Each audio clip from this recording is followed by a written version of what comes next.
The city of Ravenna is traditionally viewed as an important city in Italian history, and one that is filled with heritage and important sights to see. Characterized by the coming and going of commercial vessels, Ravenna has been vital to Italian maritime trade and travel throughout its existence. Nevertheless, it is without question that the city is most famous for its ties with the forefather of Italian poetry and literature, Dante. It was in Ravenna that Dante spent his dying days, and in 1321 he was later buried in a tomb that annexes St. Francis Basilica. To date, people still come from all over the country and world to view this precious relic. It is in this city of Ravenna and his hometown that Michelangelo Antonioni selects for the setting of his first color film, Il Deserto Rosso, or Red Desert, 1964. The story of Antonioni's film centers around a young married woman named Giulia, Monica Vitti, and the unhappy existence that she is living in Ravenna. The aftermath of a car accident has left her in shock, and she seems disconnected from both her husband, Hugo, Carlo Cionetti, who is an employee at a local plant, and Antonioni's highly industrialized Ravenna.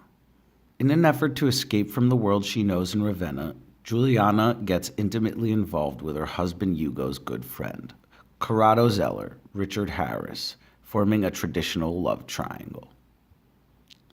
Yet after realizing that her affair with Corrado in no way alleviates the realities of her existence and offers no escape, Giuliana seems to end up right where she started. Yet in a film that ultimately addresses the issue of modernity, it is through Antonioni's depiction of the city of Ravenna that he makes his most poignant social commentary. From the absolute beginning of the film, it is evident that Antonioni is presenting a rather untraditional portrayal of an Italian city. As stated by Victoria Kirkham in her chapter on Dante and Red Desert, modern Italian cinema, mirroring national culture, often centers on geographic regions with their physical features and on cities with their defining monuments. Yet, unlike his neo-realist predecessors, who while dealing with the harsh realities of Italian life, never forgot to illustrate the both grandiose and religious significance of their given setting, Antonioni intentionally omits almost all traces of Ravenna's rich and meaningful heritage.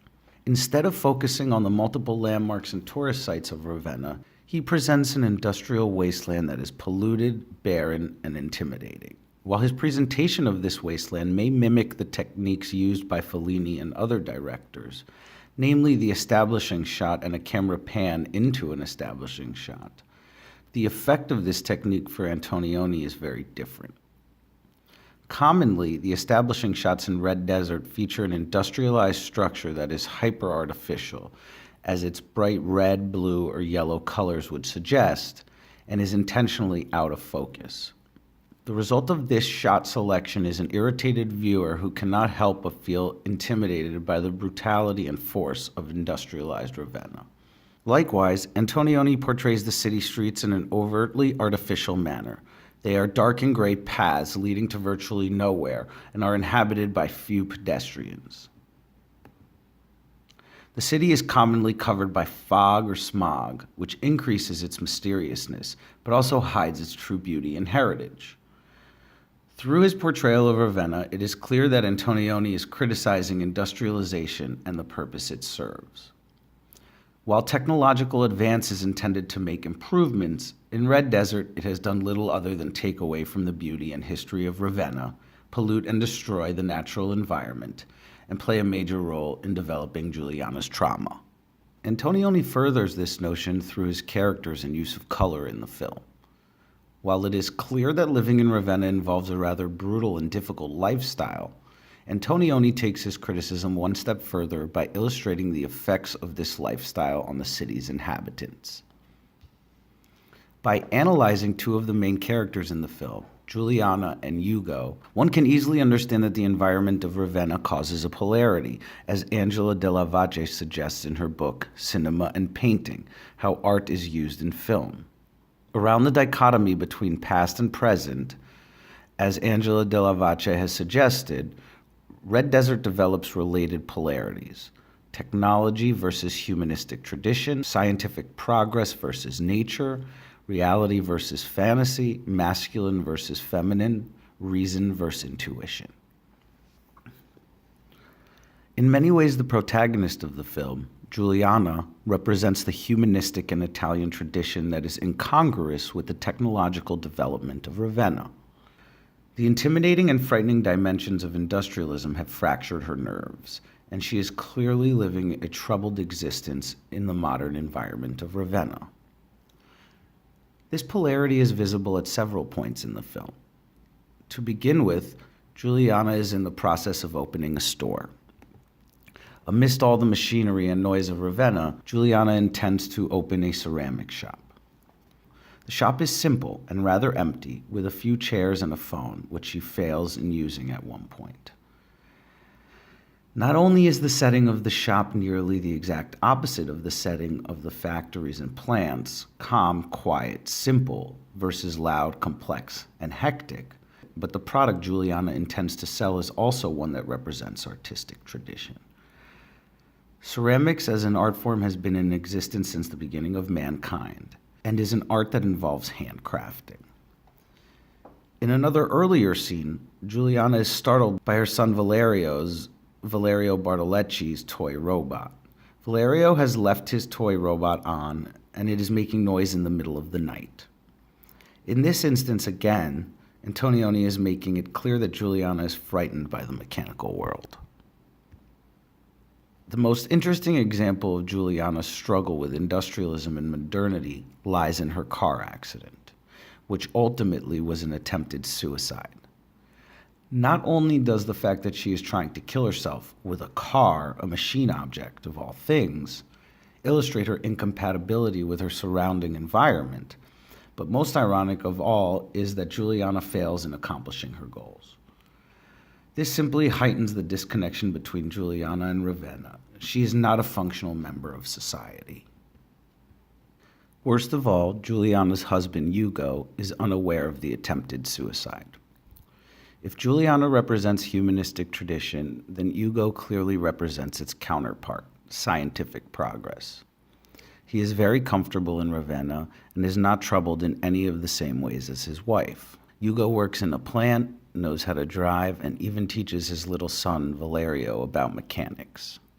Furthermore, when discussing his wife's shop with Corrado early in the film, Ugo belittles the idea, cannot relate to it, and does not understand why Giuliana wants to open a store.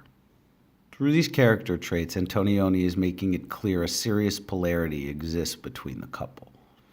While Ugo has adapted, Giuliana has not, and thus the overall family unit is rendered dysfunctional. It is this exact notion of polarity and disagreement that Antonioni is trying to reinforce through his use of color in the film. His use of color portrays Ravenna as a city that is struggling with the problem of tradition versus technology. In situations where other filmmakers display the beauty and prestige of the landscape, Antonioni presents the duality of Ravenna. While bright blue, red, and yellow colors are normally used with a positive, vibrant, and bright connotation, in the case of Red Desert, they seem superficial and daunting. It seems as though these colors are merely highlighting the unappealing aspects of industrial Ravenna, not beautifying them. Another manner in which Antonioni breaks from traditional color theory lies in his intense mixture of primary colors. Historically, a bright yellow, blue, red is used in contrast with dark colors, attracting the eye of the viewer from the dark objects to the colorful.